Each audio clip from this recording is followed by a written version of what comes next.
ਸਾਹਿਬ ਜੀ।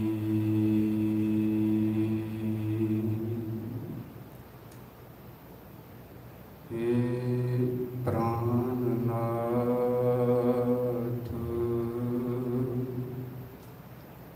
गोविंद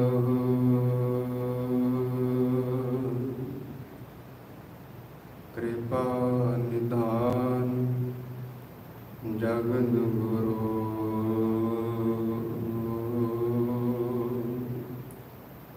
हे संसार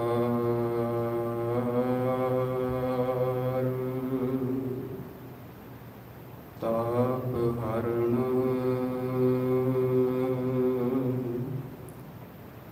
करुणामय सब दुख हरो।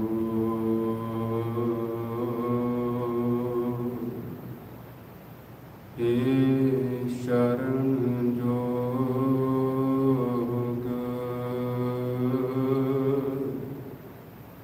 दयाल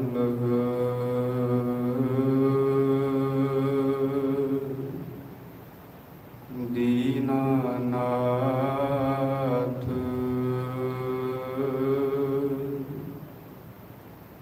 माया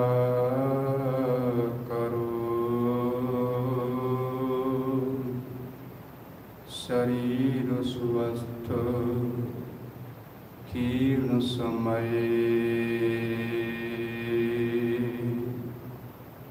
सिमरंत नानक राम दामोदर माधव।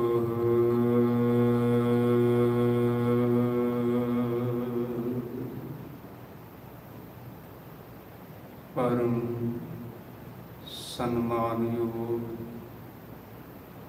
पतित पावन भगत वत्सल करुणा निधान रबी ज्ञान के मुजस्मे साहिब श्री गुरु ग्रंथ साहिब सच्चे पातशाह महाराज जी दी पावन मुकद्दस खजूरी अंदर धन श्री गुरु अंगद साहिब महाराज जी दे प्रकाश पुरब नूं समर्पित सवेर दे दीवान विच हाज़री भर रहे गुरु के अजीज सतसंगी जनों, आप जी धनता दे योग हो जिन्हां ने धन गुरु ग्रंथ साहिब महाराज जी की पावन मुकद्दस हजूरी अंदर हाज़री भरी है। अज इस दीवान के अंदर धन गुरु अंगद साहिब महाराज के प्रकाश तो विचार की आरंभता करनी है। फिर गुरु अंगद साहिब महाराज जी ने किहड़े किहड़े कारज सिख धर्म के प्रचार के लिए कीते, फिर उन्हां दे जीवन दे विचों सानूं किहड़े उपदेश मिलदे जो गुरबाणी की व्याख्या करते हैं। अज इस विचार का साडा जो केंद्री भाव है वो आप जी दे नाल अर्ज कीता है। आओ सारे विचार की आरंभता तो पहला गुरु चरणां दे विच अपने सीस नूं झुकाउंदिआं गुर फतेह प्रवान करो जी। वाहिगुरु जी का खालसा वाहिगुरु जी की फतेह। मद्दे दी सराह है जो कि जिला फिरोजपुर दे विच नगर पैंदा है। उत्थे भाई फेरूमल जी रहिंदे। भाई फेरूमल जी की पत्नी का नाम है माता दया कौर जी। अज सन 31 मार्च 1504 ईस्वी आया है ते घर दे विच एक बालक का जन्म होया ते नाम उन्होंने याद रखना लैना रखिया है। गुरु अंगद साहब नहीं, नाम उन्होंने लहना रखिया है। ਤੇ ਜਿਹੜੇ ਬਾਬਾ ਫੇਰੂਮਲ ਜੀ ਨੇ ਦੇਵੀ ਦੁਰਗਾ ਦੇ ਪੁਜਾਰੀ ਨੇ, ਉਹ ਰੂਟੀਨ ਦੇ ਨਾਲ, ਨਿਯਮ ਦੇ ਨਾਲ ਹਰੇਕ ਸਾਲ ਜਵਾਲਾ ਜੀ ਜਾਂਦੇ ਨੇ। ਨਾਲ ਉਹਨਾਂ ਦੀ ਪੂਰਾ ਜਥਾ ਹੁੰਦਾ ਹੈ। ਨਗਰ ਦੇ ਵਿੱਚੋਂ ਕੁਝ ਹੋਰ ਸੱਜਣ ਜਾਂਦੇ ਨੇ ਤੇ ਘਰ ਦੇ ਵਿੱਚੋਂ ਹੀ ਭਾਈ ਲਹਿਣਾ ਜੀ ਨੂੰ ਵਿਰਾਸਤ ਦੇ ਵਿੱਚ ਦੇਵੀ ਦੁਰਗਾ ਦੀ ਪੂਜਾ ਮਿਲੀ ਹੋਈ ਹੈ। ਉਹ ਵੀ ਰਾਤ ਨੂੰ ਕਈ ਵਾਰ ਵਿਚਕਾਰ ਜੋਤ ਜਗਾ ਕੇ ਮਾਤਾ ਦੀਆਂ ਭੇਟਾਵਾਂ ਗਾਉਂਦੇ ਨੇ। ਪਰ ਗੁਰੂ ਅੰਗਦ ਸਾਹਿਬ ਸੱਚੇ ਪਾਤਸ਼ਾਹ ਮਹਾਰਾਜ ਸ਼ਬਦ ਵਰਤ ਰਿਹਾ ਹਾਂ, ਮਨ ਦੇ ਵਿੱਚ ਉਹਨਾਂ ਦੀ ਸੰਤੁਸ਼ਟੀ ਨਹੀਂ। ਇਸ ਤਰ੍ਹਾਂ ਲੱਗਦਾ ਜਿਵੇਂ ਉਹਨਾਂ ਦੀ ਆਤਮਾ ਅੱਜ ਅਸੰਤੁਸ਼ਟ ਹੋਵੇ, ਅਸ਼ਾਂਤ ਹੋਵੇ। ਤੇ ਜਦੋਂ ਉਹਨਾਂ ਦੇ ਪਿਤਾ ਜੀ ਚੜ੍ਹਾਈ ਕੀਤੇ, ਅੱਜ ਉਸੇ ਤਰ੍ਹਾਂ ਸਤਸੰਗ ਲੈ ਕੇ, ਜਥਾ ਲੈ ਕੇ ਜਵਾਲਾ ਜੀ ਜਾ ਰਹੇ ਨੇ। ਪਹਿਲਾਂ ਧੰਨ ਗੁਰੂ ਨਾਨਕ ਸਾਹਿਬ ਮਹਾਰਾਜ ਜੀ ਦੇ ਨਾਲ ਮਿਲਾਪ ਉਹਨਾਂ ਦਾ ਖਡੂਰ ਸਾਹਿਬ ਦੀ ਧਰਤੀ ਦੇ ਉੱਤੇ ਹੋਇਆ ਹੈ।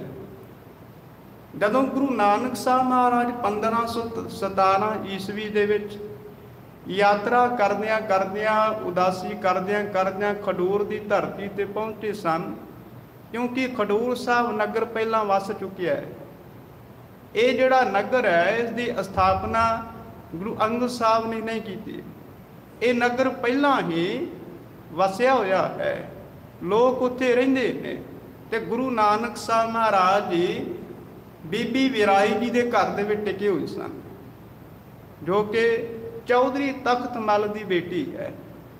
ਤੇ ਧੰਨ ਗੁਰੂ ਅੰਗਦ ਸਾਹਿਬ ਮਹਾਰਾਜ ਜੀ ਦੀ ਧਰਮ ਦੀ ਭੂਆ ਜੀ ਲੱਗਦੇ ਨੇ, ਬਾਬਾ ਫੇਰੂਮਲ ਜੀ ਦੀ ਭੈਣ ਲੱਗਦੇ ਨੇ। ਗੁਰੂ ਨਾਨਕ ਸਾਹਿਬ ਮਹਾਰਾਜ ਇਹਨਾਂ ਦੇ ਘਰ ਆਏ ਸਨ ਤੇ ਉਸ ਸਮੇਂ ਭਾਈ ਲਹਿਣਾ ਜੀ ਦਾ ਮਿਲਾਪ ਗੁਰੂ ਨਾਨਕ ਸਾਹਿਬ ਮਹਾਰਾਜ ਜੀ ਦੇ ਨਾਲ ਪਹਿਲੀ ਵਾਰ 1517 ਈਸਵੀ ਦੇ ਵਿੱਚ ਹੋਇਆ ਸੀ। ਬਾਬਾ ਫੇਰੂਮਲ ਜੀ ਚੌਧਰੀ ਤਖਤ ਮਲ ਦੀ ਨੌਕਰੀ ਕਰਦੇ ਸਨ, ਹਿਸਾਬ ਕਿਤਾਬ ਦਾ ਕੰਮ, ਮੁਨਸ਼ੀ ਦਾ ਕੰਮ ਕਰਦੇ ਸਨ। ਕਿਸੇ ਕਾਰਨ ਦੇ ਕਰਕੇ ਉਹਨਾਂ ਦੇ ਨਾਲ ਅਣਬਣ ਹੋ ਗਈ। ਬਾਬਾ ਫੇਰੂਮਲ ਜੀ ਨੂੰ ਕੋਈ ਸਮੇਂ ਦੀ ਕੈਦ ਵੀ ਹੋਈ, ਸਜ਼ਾ ਵੀ ਹੋਈ। ਪਰ ਭਾਈ ਲਹਿਣਾ ਜੀ ਨੂੰ ਪਤਾ ਸੀ ਮੇਰੇ ਪਿਤਾ ਜੀ ਇਮਾਨਦਾਰ ਨੇ, ਉਹ ਧਰਮੀ ਨੇ, ਉਹ ਸੱਚ ਬੋਲਣ ਵਾਲੇ ਨੇ।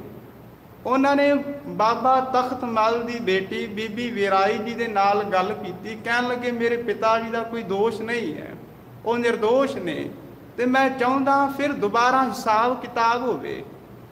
ਮੈਂ ਖੁਦ ਹਿਸਾਬ ਕਿਤਾਬ ਕਰਾਂਗਾ, ਪਰ ਮੌਕਾ ਚਾਹੀਦਾ ਹੈ। ਜੇ ਮੈਨੂੰ ਮੌਕਾ ਮਿਲ ਜਾਵੇ, ਮੈਂ ਆਪਣੇ ਪਿਤਾ ਜੀ ਨੂੰ ਨਿਰਦੋਸ਼ ਸਾਬਿਤ ਕਰ ਦੇਵਾਂਗਾ।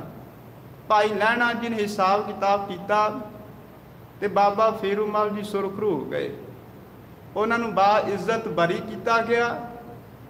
ਪਰ ਬਾਬਾ ਫੇਰੂਮਲ ਜੀ ਨੇ ਚੌਧਰੀ ਤਖਤ ਮਲ ਦੀ ਨੌਕਰੀ ਕਰਨ ਤੋਂ ਇਨਕਾਰ ਕਰ ਦਿੱਤਾ। ਕੁਝ ਸਮੇਂ ਦੇ ਬਾਅਦ ਬਾਬਾ ਫੇਰੂਮਲ ਜੀ ਚੜ੍ਹਾਈ ਕਰ ਗਏ, ਸੰਸਾਰ ਤੋਂ ਚਲਾਣਾ ਕਰ ਗਏ। ਤੇ ਪਿਤਾ ਵਾਲੀ ਜਿਹੜੀ ਕਾਰ ਸੀ ਉਹਨਾਂ ਨੇ ਉਸੇ ਤਰ੍ਹਾਂ ਜਾਰੀ ਰੱਖੀ। ਜਿਸ ਤਰ੍ਹਾਂ ਉਹ ਮਾਤਾ ਦੀਆਂ ਭੇਟਾਵਾਂ ਗਾਉਂਦੇ ਸਨ, ਜਵਾਲਾ ਜੀ ਹਰੇਕ ਸਾਲ ਜਾਇਆ ਕਰਦੇ ਸਨ, ਅੱਜ ਭਾਈ ਲਹਿਣਾ ਜੀ ਵੀ ਸੰਗ ਲੈ ਕੇ, ਜਥਾ ਲੈ ਕੇ ਜਵਾਲਾ ਜੀ ਜਾ ਰਹੇ ਨੇ। ਤੇ ਅੱਜ ਜਿਹੜਾ ਸਨ 1532 ਆ ਗਿਆ ਹੈ। 1532 ਈਸਵੀ ਦੇ ਵਿੱਚ ਜਿਸ ਸਮੇਂ ਸੰਗ ਲੈ ਕੇ ਜਾ ਰਹੇ ਨੇ, ਕਰਤਾਰਪੁਰ ਸਾਹਿਬ ਵੱਲੋਂ ਜਾ ਰਹੇ ਨੇ, ਰਸਤੇ ਵਿੱਚ ਕਰਤਾਰਪੁਰ ਸਾਹਿਬ ਟਿਕੇ। ਤੇ ਪਹਿਲਾਂ ਮਾਤਾ ਵਿਰਾਈ ਜੀ ਦੇ ਕੋਲ ਉਹਨਾਂ ਨੇ ਗੁਰੂ ਨਾਨਕ ਸਾਹਿਬ ਜੀ ਦੇ ਬਾਰੇ ਸੁਣਿਆ ਹੋਇਆ ਸੀ ਕਿ ਉਹ ਤਾਂ ਗ੍ਰਸਥ ਜੀਵਨ ਦੇ ਵਿੱਚ ਇੱਕ ਐਸੇ ਸਤਿਗੁਰੂ ਨੇ ਜਿਨ੍ਹਾਂ ਨੇ ਪਰਮਾਤਮਾ ਪਾਇਆ ਹੋਇਆ, ਜੋ ਵਾਹਿਗੁਰੂ ਦੇ ਨੇੜੇ ਵਸਦੇ ਨੇ। ਤੇ ਗੁਰੂ ਅੰਗਦ ਸਾਹਿਬ ਮਹਾਰਾਜ ਸੱਚੇ ਪਾਤਸ਼ਾਹ ਜੀ ਦੇ ਮਨ ਵਿੱਚ ਖਿਆਲ ਸੀ, ਅੱਜ ਯਾਤਰਾ ਕਰਨ ਜਾ ਰਿਹਾ ਹਾਂ ਤੇ ਕਿਉਂ ਨਾ ਐਸੇ ਸਤਿਗੁਰੂ ਦਾ ਦੀਦਾਰ ਕਰਕੇ, ਦਰਸ਼ਨ ਕਰਕੇ ਅੱਗੇ ਜਾਇਆ ਜਾਵੇ। ਰਾਤ ਨੂੰ ਟਿਕੇ ਹੋਏ ਨੇ, ਸਵੇਰ ਵੇਲਾ ਹੋਇਆ, ਦਿਨ ਚੜ੍ਹਿਆ। ਸੰਗ ਦੇ ਲੋਕਾਂ ਨੂੰ, ਸੱਜਣਾ ਨੂੰ ਕਹਿਣ ਲੱਗੇ ਮੈਂ ਕੁਝ ਸਮੇਂ ਵਾਸਤੇ ਗੁਰੂ ਨਾਨਕ ਸਾਹਿਬ ਦਾ ਦੀਦਾਰ ਕਰਨਾ ਚਾਹੁੰਦਾ, ਤੁਸੀਂ ਇੱਥੇ ਟਿਕ ਜਾਵੋ, ਤੁਸੀਂ ਇੱਥੇ ਆਰਾਮ ਕਰੋ।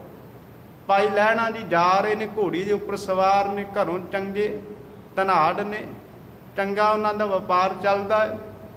ਪਿਤਾ ਜੀ ਪਹਿਲਾਂ ਮੁਨਸ਼ੀ ਦਾ ਕੰਮ ਕਰਦੇ ਸਨ, फिर आ खुद इन्हां ने खडूर साहब आके हट्टी भी की। पहला हरी के पत्तन हट्टी करते सन, दुकान करते सन। फिर इन्हां ने खडूर साहब विखे आके दुकान भी की। ते तवारी गुरु खालसा दा लिखारी ਗਿਆਨੀ ਗਿਆਨ ਸਿੰਘ ਲਿਖਦਾ ਹੈ ਕਿ ਧੰਨ ਗੁਰੂ ਅੰਗਦ ਸਾਹਿਬ ਮਹਾਰਾਜ ਜੀ ਵਾਣ ਵਟਣ ਦਾ ਕੰਮ ਕਰਦੇ ਸਨ।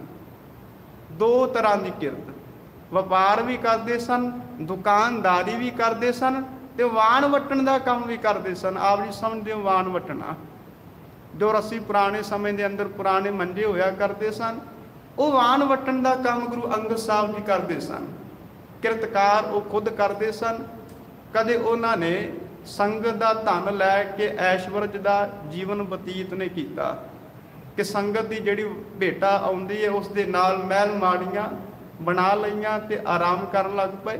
ਮਹਾਰਾਜ ਖੁਦ ਆਪ ਕਿਰਤ ਕਰਦੇ ਨੇ ਤੇ ਆਪਣੇ ਬੇਟੇ ਬਾਬਾ ਦਾਤੂ ਤੇ ਬਾਬਾ ਦਾਸੂ ਨੂੰ ਕਹਿੰਦੇ ਨੇ ਜੋ ਦੁਕਾਨ ਦੇ ਵਿੱਚੋਂ ਤੁਹਾਨੂੰ ਪ੍ਰੋਫਿਟ, ਜੋ ਲਾਭ ਪ੍ਰਾਪਤ ਹੁੰਦਾ ਹੈ, ਉਸ ਦੇ ਨਾਲ ਜੀਵਨ ਬਸਰ ਕਰਨਾ ਗੁਰੂ ਨਾਨਕ ਸਾਹਿਬ ਮਹਾਰਾਜ ਦਾ ਅਸਲ ਉਪਦੇਸ਼ ਹੈ। ਖੈਰ ਅਜੇ ਗੁਰੂ ਨਾਨਕ ਸਾਹਿਬ ਮਹਾਰਾਜ ਦੀ ਸੰਗਤ ਦੇ ਵਿੱਚ ਆਏ ਨਹੀਂ। 1532 ਈਸਵੀ ਹੈ। ਸੰਗ ਨੂੰ ਕਹਿਣ ਲੱਗੇ ਮੈਂ ਗੁਰੂ ਨਾਨਕ ਸਾਹਿਬ ਦਾ ਦੀਦਾਰ ਕਰਨਾ ਹੈ। ਤੇ ਜਦੋਂ ਘੋੜੀ ਦੇ ਉੱਪਰ ਸਵਾਰ ਹੋ ਕੇ ਰਸਤੇ ਤੇ ਜਾ ਰਹੇ ਨੇ, ਰਸਤੇ ਦੇ ਵਿੱਚ ਵੇਖਿਆ ਕਿ ਕੋਈ ਸਾਧ ਹੈ, ਕੋਈ ਫਕੀਰ ਹੈ, ਲਿਬਾਸ ਉਹਨਾਂ ਨੇ ਪਾਇਆ ਹੋਇਆ। ਤੇ ਉਹਨਾਂ ਦੇ ਕੋਲੋਂ ਪੁੱਛਣ ਲੱਗ ਪਏ, ਕਹਿਣ ਲੱਗੇ ਗੁਰੂ ਨਾਨਕ ਸਾਹਿਬ ਦੀ ਧਰਮਸ਼ਾਲ ਜਾਣਾ ਹੈ, ਮੈਂ ਗੁਰੂ ਨਾਨਕ ਸਾਹਿਬ ਜੀ ਨੂੰ ਮਿਲਣਾ ਹੈ, ਕਿ ਮੈਨੂੰ ਉਹਨਾਂ ਦੇ ਘਰ ਤੁਸੀਂ ਪਹੁੰਚਾ ਸਕਦੇ ਹੋ? ਅੱਗੋਂ ਕਹਿਣ ਲੱਗੇ ਰਸਤਾ ਹੀ ਪੁੱਛਣਾ ਹੈ ਕਿ ਜਾਣਾ ਹੈ, ਉਹਨਾਂ ਦਾ ਪਤਾ ਹੀ ਪੁੱਛਣਾ ਹੈ ਜਾਂ ਉਸ ਦੇ ਘਰ ਦੇ ਵਿੱਚ ਸੱਚਮੁੱਚ ਹੀ ਪਹੁੰਚਣਾ ਹੈ? ਕਹਿਣ ਲੱਗੇ ਬੜੇ ਲੋਕ ਆਉਂਦੇ ਨੇ, ਰਸਤਾ ਪੁੱਛਦੇ ਨੇ, ਟਿਕਾਣਾ ਪੁੱਛਦੇ ਨੇ, ਪਰ ਪਤਾ ਨਹੀਂ ਕੀ ਹੁੰਦਾ, ਵਾਪਸ ਚਲੇ ਜਾਂਦੇ ਨੇ। ਬੜੀ ਰਮਜ਼ ਭਰੀ ਗੱਲ ਕਹੀ।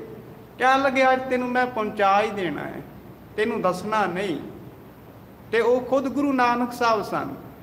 ਭਾਈ ਲਹਿਣਾ ਜੀ ਘੋੜੀ ਦੇ ਉੱਪਰ ਸਵਾਰ ਨੇ ਤੇ ਮਹਾਰਾਜ ਗੁਰੂ ਨਾਨਕ ਸਾਹਿਬ ਮਹਾਰਾਜ ਨੇ ਘੋੜੀ ਦੀਆਂ ਵਾਗਾਂ ਪਕੜ ਲਈਆਂ।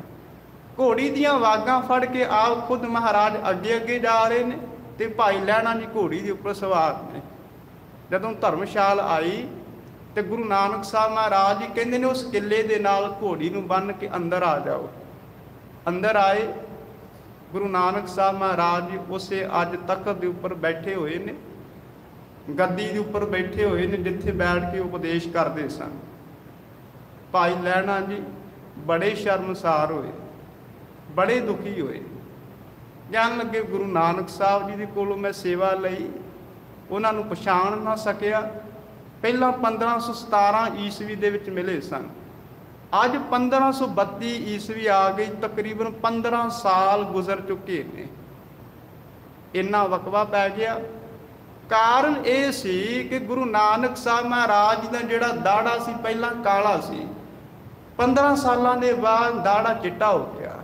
ਪਹਿਲਾਂ ਲਿਬਾਸ ਧਾਰਮਿਕ ਪਾਇਆ ਹੋਇਆ ਸੀ, ਪਰ ਜਦੋਂ ਘਰ ਆਏ, ਗ੍ਰਸਤ ਜੀਵਨ ਦੇ ਵਿੱਚ ਆਏ, ਜਦੋਂ ਧਰਮਸ਼ਾਲ ਦੇ ਵਿੱਚ ਆ ਕੇ ਟਿਕੇ, ਖੇਤੀ ਕਰਨ ਲੱਗ ਪਏ, ਕਿਰਸਾਨੀ ਕਰਨ ਲੱਗ ਪਏ, ਮਹਾਰਾਜ ਨੇ ਲਿਬਾਸ ਆਪਣਾ ਗ੍ਰਸਤੀਆਂ ਵਾਲਾ ਪਾ ਲਿਆ।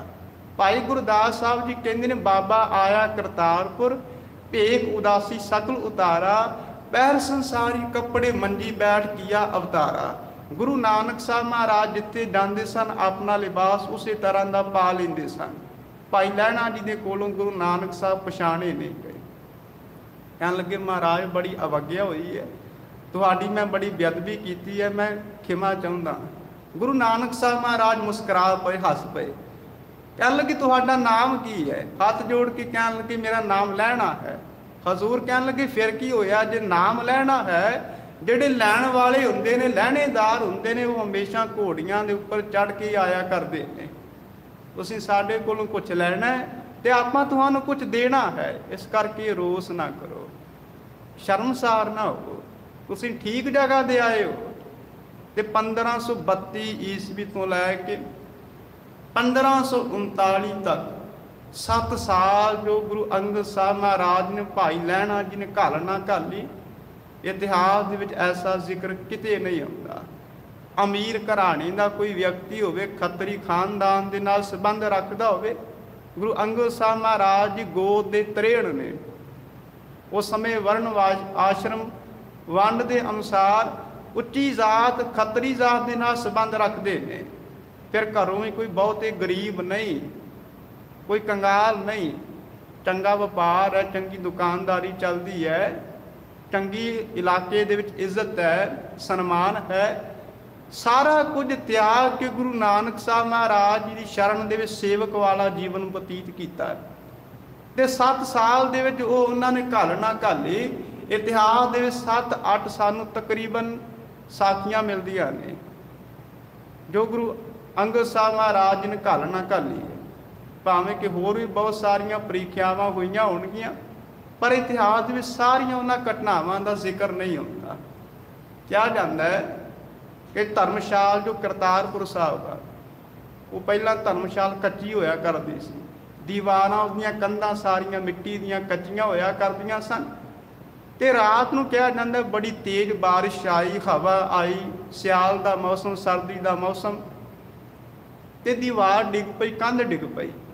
गुरु नानक साहब महाराज जी उठ के खड़े हो गए, कहने लगे रात दीवार तैयार करके सोना है। बाबा श्री चंद जी कहने लगे पिता जी की हो गया, सवेरे तैयार कर लवांगे।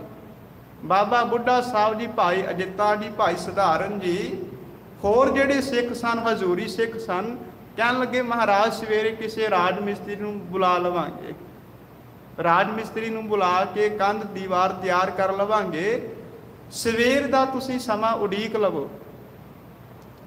भाई लैणा जी नूं हुक्म किया गया। भाई लैणा जी हथ जोड़ के खड़े हो गए। बारिश आ रही है, सर्दी का मौसम है, तेज ठंडी हवा चल रही है, पता भी है कि जिन्ना चिर तक बारिश आ रही है कच्ची दीवार टिकेगी नहीं। फिर भी गुरु साहब के हुक्म नूं मन्निया है। 3 वार कंध रात तैयार की है, 3 वार डिग पई। चौथी वार दीवार तैयार की है ते दीवार तैयार हो गई। गुरु नानक साहब महाराज जी कहते गल दीवार दी नहीं, गल ते इत्थे अवस्था दी है, गल ते इत्थे हुक्म मनन दी है। गुरु नानक साहब सच्चे पातशाह महाराज होर कुछ हुक्म करते हैं। क्या जाता है कि धर्मशाल दे विच एक चूही मर गई। उस समय जेड़े एक कारज होया करते सन, आम तौर पर अखौती नीच जात वाले जिन्होंने शूदर कहा जाता सी, वो करया करते सन। धर्मशाल दे विच चूही मर गई ते गुरु नानक साहब महाराज वख-वख सिखां नूं हुक्म करते हैं कि चूही पकड़ के बाहर कढ़नी है। कोई फड़ के कढ़न वास्ते तैयार नहीं हो रहा, पर भाई लैणा जी चूही नूं पकड़ के बाहर कढ़दे ने। फिर गुरु नानक साहब महाराज जा रहे हैं, बहुत संखेप दे विच अर्ज कर रहे हैं। ते गुरु नानक साहब महाराज का जिहड़ा गड़वा लोटा है चिक्कड़ दे विच डिग पिया, गंदगी भरे टोए दे विच डिग पिया। गुरु नानक साहब महाराज वख-वख सिखां नूं हुक्म करते हैं कि यह लोटा, यह गड़वा गंदगी दे टोए दे विचों बाहर कढ़ के लियाउणा है। भाई लैणा जी हुक्म मनते हैं। बाकी सिख जिहड़े ने जां बाबा श्री चंद, बाबा लक्ष्मी दास कहंदे ने पिता जी घर बहुत लोटे ने, वख-वख धातां दे ये गड़वे ने, घरों लै लिओ। पर भाई लैणा जी वस्त्रां की परवाह नहीं करते। उस गंदगी भरे टोए दे विच प्रवेश करके वड़ गए ते बाहर कढ़ के उसनूं साफ करके हाज़र हो गए। धन गुरु नानक साहब सच्चे पातशाह महाराज एक दिन रात नूं उठा देंदे ने। कहण लगे रावी कपड़े धोण जाना है। रावी लागे पैंदा दरिया। कहण लगे रावी ते कपड़े धोण जाना है। सिख कहण लगे महाराज रात नूं कपड़े कौन धोंदा है? सवेरे सूरज चढ़ेगा, धुप लगेगी, रोशनी होवेगी, कपड़े धो लवांगे। भाई लैणा जी कहते ने मेरा सूरज तो हुण ही चढ़िया होया, मैनू ये पता है, मैनू इन्ना यकीन है कि जे गुरु नानक साहब महाराज जी कह देन कि सूरज हुण ही है तो मैं कह देवांगा हुण है, धुप हुण लगी हुई है मैं कह देवांगा लगी हुई है। भाई लैणा जी कपड़ियां नूं नाल लैके रावी ते चले गए। फिर इसे तरह की एक होर घटना, धन गुरु नानक साहब सच्चे पातशाह महाराज अमृत वेले इशनान करन जाते हैं, नाल सारे सिख भी जाते हैं रावी ते। ਤੇ ਗੁਰੂ ਨਾਨਕ ਸਾਹਿਬ ਮਹਾਰਾਜ ਇਸ਼ਨਾਨ ਕਰਨ ਵਾਸਤੇ ਰਾਵੀ ਦੇ ਵਿੱਚ ਪ੍ਰਵੇਸ਼ ਹੋਏ। ਉੱਪਰੋਂ ਅਸਮਾਨ ਤੋਂ ਵੇਖਿਆ ਕਿ ਬੜੀ ਤੇਜ਼ ਬਾਰਿਸ਼ ਸ਼ੁਰੂ ਹੋ ਗਈ ਹੈ। ਸਰਦੀ ਦਾ ਮੌਸਮ ਸੀ, ਬੜੀ ਤੇਜ਼ ਹਵਾ ਚੱਲ ਰਹੀ ਸੀ। ਬਾਕੀ ਜਿਹੜੇ ਸਿੱਖ ਸਨ ਆਪਣੇ ਕੱਪੜਿਆਂ ਨੂੰ ਬਚਾਉਣ ਦੇ ਵਾਸਤੇ, ਸਰੀਰ ਨੂੰ ਬਚਾਉਣ ਦੇ ਵਾਸਤੇ, ਕੋਈ ਕਿਸੇ ਰੁੱਖ ਦੇ ਥੱਲੇ ਜਾ ਕੇ ਖਲੋ ਗਿਆ, ਕੋਈ ਹੋਰ ਪਾਸੇ ਚਲਾ ਗਿਆ ਕਿ ਮੈਂ ਭਿੱਜ ਨਾ ਜਾਵਾਂ। ਪਰ ਭਾਈ ਲਹਿਣਾ ਜੀ ਗੁਰੂ ਨਾਨਕ ਸਾਹਿਬ ਮਹਾਰਾਜ ਜੀ ਦੇ ਬਸਤਰਾਂ ਨੂੰ ਲੈ ਕੇ ਆਪਣੀ ਛਾਤੀ ਦੇ ਨਾਲ ਲਾ ਕੇ, ਸੀਨੇ ਦੇ ਨਾਲ ਲਾ ਕੇ ਉੱਥੇ ਹੀ ਖਲੋਤੇ ਹੋਏ। ਗੁਰੂ ਨਾਨਕ ਸਾਹਿਬ ਮਹਾਰਾਜ ਜੀ ਸਾਰੀਆਂ ਘਟਨਾਵਾਂ ਨੂੰ ਵੇਖ ਰਹੇ ਸਨ। ਇੱਕ ਆਖਰੀ ਘਟਨਾ ਹੋਰ ਵਾਪਰੀ, 1539 ਦੀ ਘਟਨਾ। ਗੁਰੂ ਨਾਨਕ ਸਾਹਿਬ ਮਹਾਰਾਜ ਨੇ ਅੱਜ ਬੜਾ ਭਿਆਨਕ ਜਿਹਾ ਰੂਪ ਬਣਾਇਆ ਹੋਇਆ, ਸ਼ਿਕਾਰੀਆਂ ਵਾਲਾ ਰੂਪ।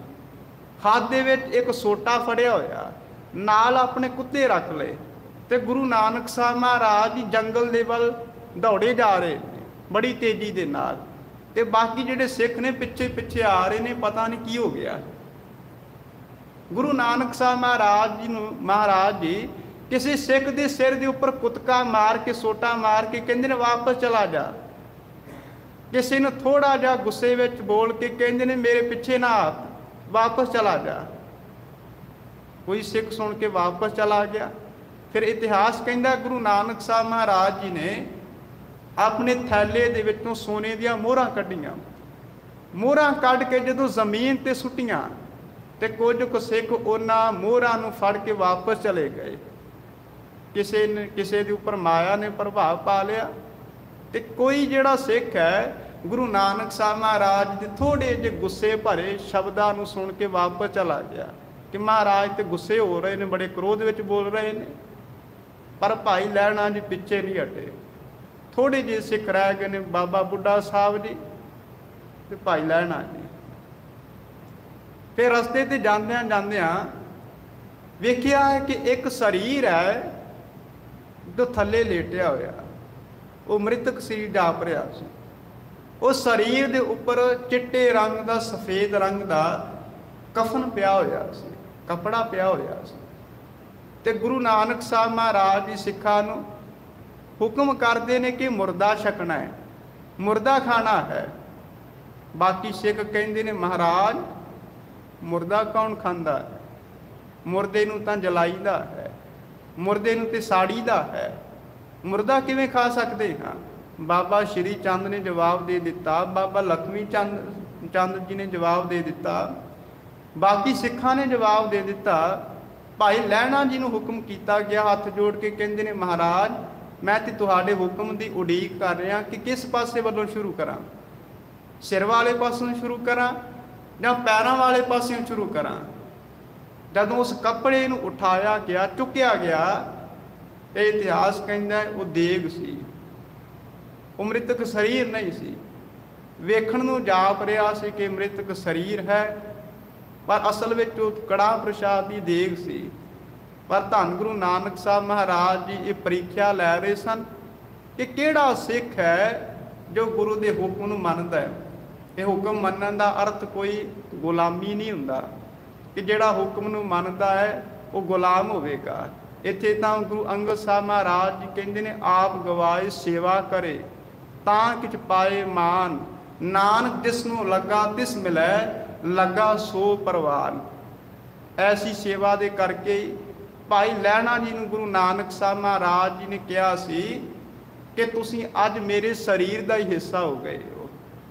ਨਾਮ ਉਹਨਾਂ ਨੇ ਆਪਣੇ ਸਰੀਰ ਤੋਂ ਰੱਖ ਦਿੱਤਾ, ਕਹਿਣ ਲੱਗੇ ਮੇਰੇ ਸਰੀਰ ਦਾ ਅੰਗ ਹੋ।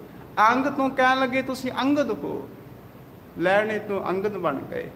ਗੁਰਬਾਣੀ ਦੇ ਵਿੱਚ ਭਾਵੇਂ ਲਹਿਣਾ ਸ਼ਬਦ ਵੀ ਬਹੁਤ ਵਾਰ ਆਉਂਦਾ ਹੈ। ਜਦੋਂ ਰਾਮ ਕਲੀ ਕੀ ਵਾਰ ਆਪਾਂ ਪੜ੍ਹਦੇ ਹਾਂ ਬਾਬਾ ਸੱਤਾ ਤੇ ਬਲਵੰਡ ਜੀ ਦੀ, ਲਹਿਣਾ ਸ਼ਬਦ ਉਹਨਾਂ ਨੇ ਵਰਤਿਆ ਹੈ। ਪਰ ਜਿਹੜਾ ਅੱਜ ਆਪਾਂ ਸਤਿਗੁਰੂ ਜੀ ਵਾਸਤੇ ਸ਼ਬਦ ਵਰਤਦੇ ਹਾਂ, ਗੁਰੂ ਅੰਗਦ ਸਾਹਿਬ ਮਹਾਰਾਜ ਜੀ ਵਰਤਦੇ ਹਨ। ਧੰਨ ਗੁਰੂ ਨਾਨਕ ਸਾਹਿਬ ਮਹਾਰਾਜ ਜੀ ਨੇ ਜਦੋਂ ਸਰੀਰਕ ਝੋਲਾ ਤਿਆਗਿਆ ਤੇ ਗੁਰੂ ਨਾਨਕ ਸਾਹਿਬ ਮਹਾਰਾਜ ਨੇ ਹੁਕਮ ਕੀਤਾ ਖਡੂਰ ਸਾਹਿਬ ਦੀ ਧਰਤੀ ਤੇ ਚਲੇ ਜਾਓ। ਖਡੂਰ ਸਾਹਿਬ ਹਜ਼ੂਰ ਆਏ ਨੇ ਤੇ ਉੱਥੇ ਆ ਕੇ ਮਹਾਰਾਜ ਜੀ ਨੇ ਲੰਗਰ ਦੀ ਪ੍ਰਥਾ ਉਸੇ ਤਰ੍ਹਾਂ ਜਾਰੀ ਕੀਤੀ ਹੈ। ਬਾਬਾ ਬਲਵੰਡ ਸਾਹਿਬ ਜੀ ਆਪਣੀ ਵਾਰ ਦੇ ਵਿੱਚ ਕਹਿੰਦੇ ਨੇ मैं इस तरह का लंगर किते नहीं वेख्या जिथे कोई वितकरा ना हुंदा होवे, कोई गरीब आउंदा है, कोई अमीर आउंदा है, सारे उत्थे आके छकदे ने। ते माता खीवी जी गुरु अंगद साहब महाराज जी दे महल सुपत्नी खुद आप लंगर दे विच खीर वरता रहे ने। ते जिहड़ी खीर है वो भी कोई आम नहीं हुंदी, देसी घिओ वाली खीर वरताई जा रही है, मिठी खीर वरताई जा रही है। ते बाबा बलवंड जी कहंदे ने दूजे पासे मैं वेख रिहा दीवान सजिया होया, दीवान दे विच गुरु अंगद साहब महाराज जी शब्द दा लंगर वरता रहे ने। ते इधर मैं आके वेखदा ते माता खीवी जी खुद आप घिओ वाले खीर वरता रहे ने। बलवंड खीवी नेक जन, जन दा अर्थ इत्थे इस्तरी है, इत्थे बिंदी रहत जन शब्द नहीं, जन दा अर्थ दास हुंदा है। जदों बिंदी ला के जन शब्द आपां उचारण करते हैं फारसी दे विच, इस दा अर्थ इस्तरी हुंदा है। बलवंड खीवी नेक जन जिस बहुती छाऊं पतराली, लंगर दौलत वंडिए रस अमृत खीर क्याली। माता खीवी जी दे नेड़े जिहड़ा भी सिख बैठदा है, बाबा जी कहंदे ने बड़ा चैन मिलता है, बड़ी शांति मिलती है, बड़ा सकून मिलता है। धन गुरु अंगद साहब सच्चे पातशाह महाराज जी जदों खडूर साहब टिके हुए ने, एक घटना वापरी है। इत्थे एक जोगी रहिंदा जिसका नाम है शिवनाथ, जो कि तपा करके इतिहास में जानिया जाता है। तो इसनूं बड़ा अपने उत्ते अहंकार, बड़ा गर्व सी कि मेरे वर्गा कोई तपिया नहीं। जदों गुरु अंगद साहब महाराज इत्थे आए, इसनूं पता लगा कि मेरी मानता घट गई है, ये खडूर साहब के नगर नूं छड्ड के होर किसी थां ते चला गया। कोई सालां बाद आया ते नगर दे विच मींह नहीं सी पिया होया, जिन्ने भी खेत सन सारे सुक्के सन, खेतियां सारियां ही सड़ियां हुईयां सन, फसल सारी सड़ी हुई सी। ये जोगी शिवनाथ कहन लगा मींह पै सकदा, बरसात हो सकती, किसान खुश हो गए। किवें?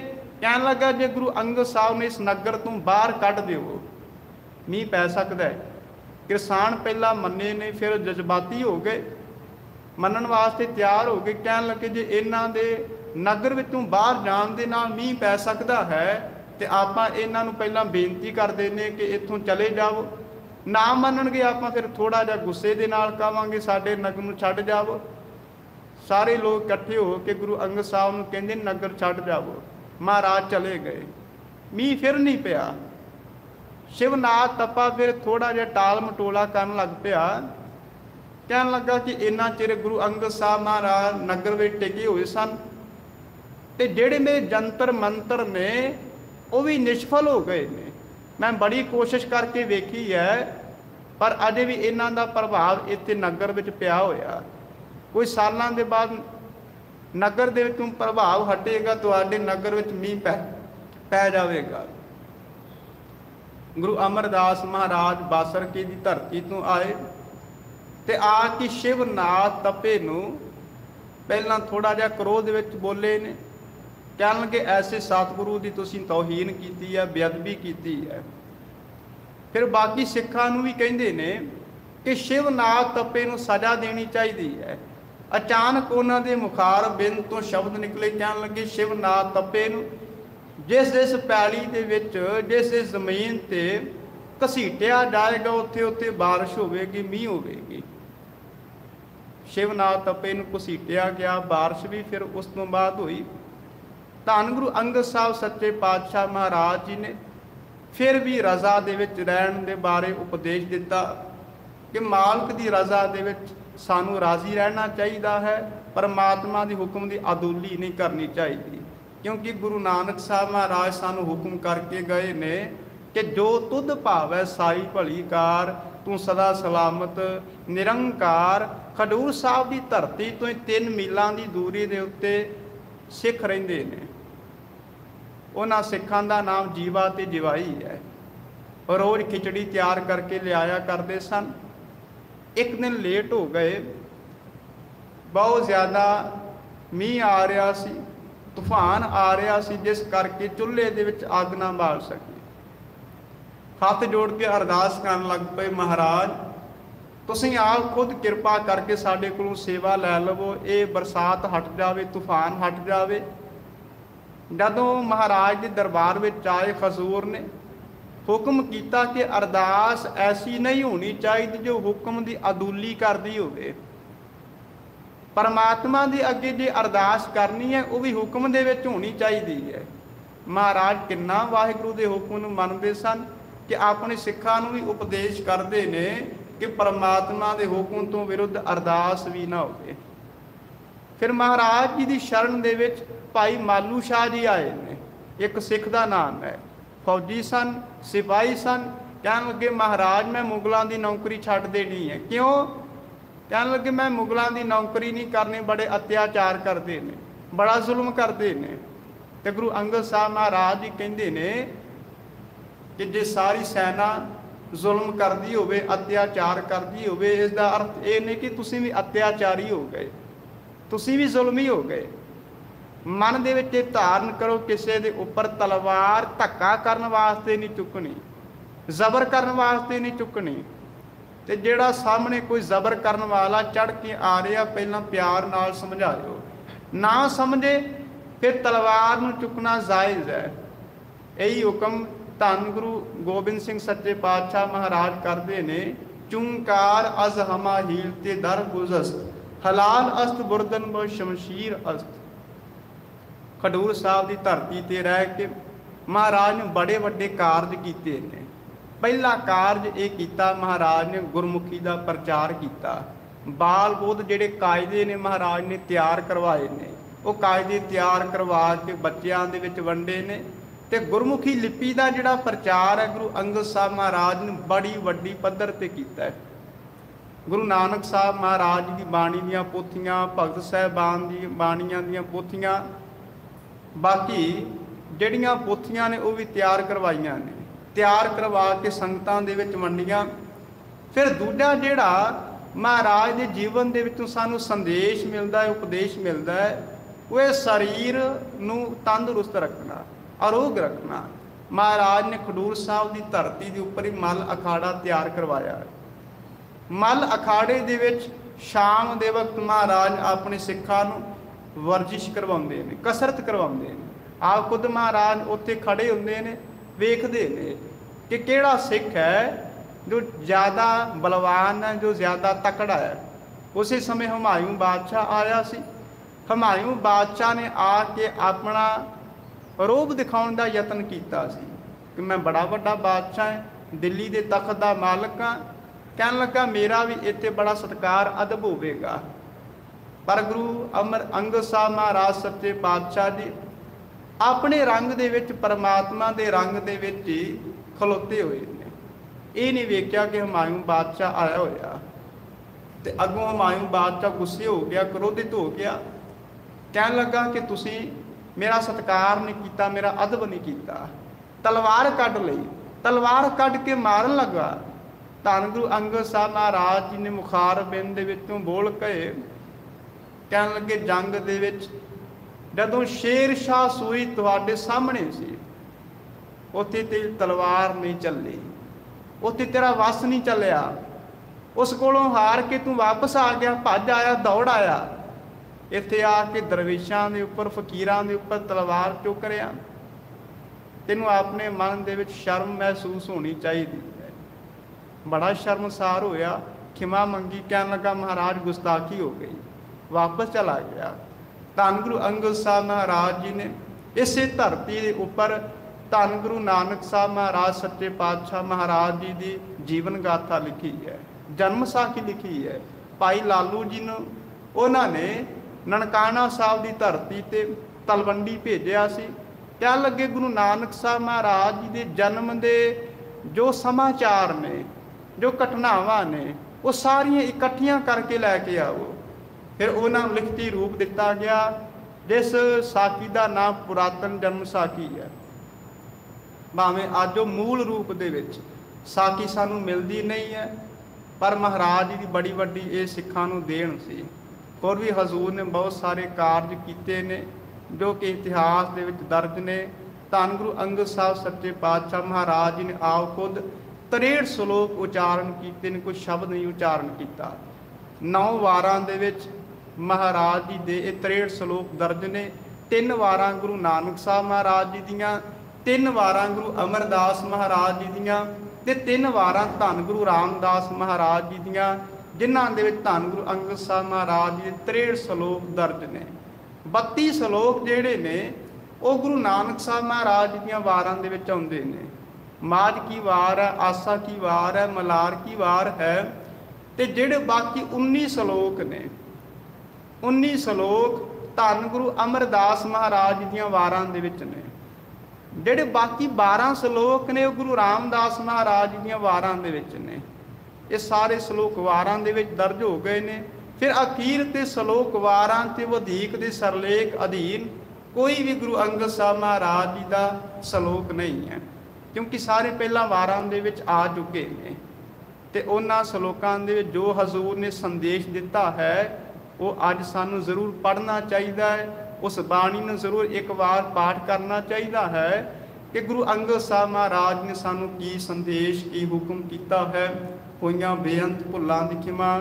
ਆਪ ਜੀ ਦਾ ਬਹੁਤ ਬਹੁਤ ਹਾਰਦਿਕ ਧੰਨਵਾਦ, ਜਿਨ੍ਹਾਂ ਨੇ ਧੰਨ ਗੁਰੂ ਅੰਗਦ ਸਾਹਿਬ ਮਹਾਰਾਜ ਸੱਚੇ ਪਾਤਸ਼ਾਹ ਜੀ ਦੇ ਜੀਵਨ ਦੇ ਪਰਥਾਏ ਇਤਿਹਾਸਕ ਵਿਚਾਰ ਕਥਾ ਸਰਵਣ ਕੀਤੀ ਹੈ। ਧੰਨ ਧੰਨ ਗੁਰੂ ਅੰਗਦ ਸਾਹਿਬ ਮਹਾਰਾਜ ਸੱਚੇ ਪਾਤਸ਼ਾਹ ਜੀ ਦੇ ਪ੍ਰਕਾਸ਼ ਪੁਰਬ ਦੀ ਆਪ ਸੰਗਤ ਨੂੰ ਬਹੁਤ ਬਹੁਤ ਵਧਾਈ ਹੋਵੇ, ਬਹੁਤ ਬਹੁਤ ਮੁਬਾਰਕਾਂ ਜੀ।